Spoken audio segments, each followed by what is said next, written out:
Apa ini? Cicak-cicak di dinding. Wow, ada cicak-cicak di dinding, teman-teman. Apain kamu cicak-cicak di dinding? Hey.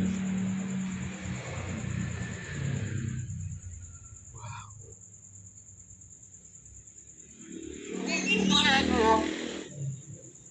Besarnya. Itu Pak.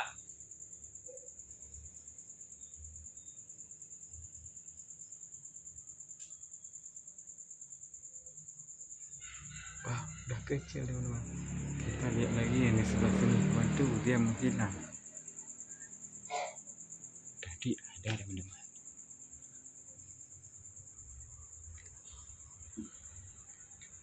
Kita besarkan lagi, mau lihat cicaknya. Apa engkau? Hei.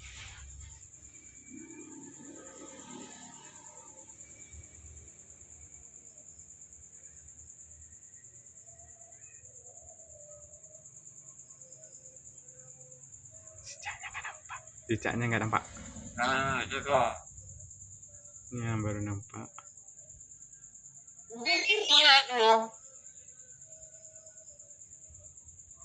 Wow, terkejut dia hidup lampu.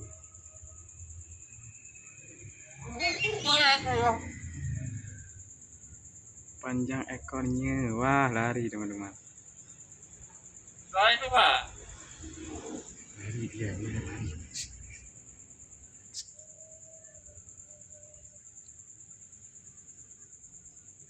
Kita sapu dulu ya.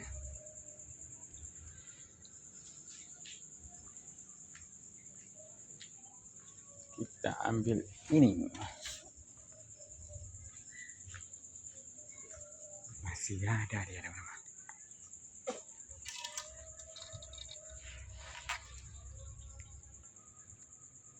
Waduh, jatuh air lagi.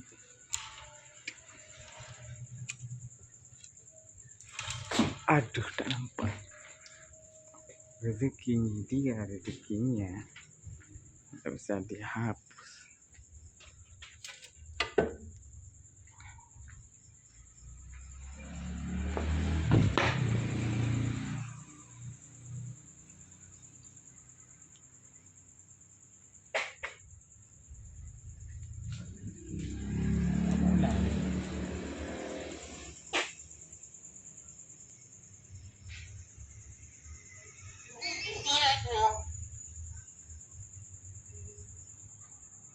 Oke, besok kita jumpa lagi. Itu Pak.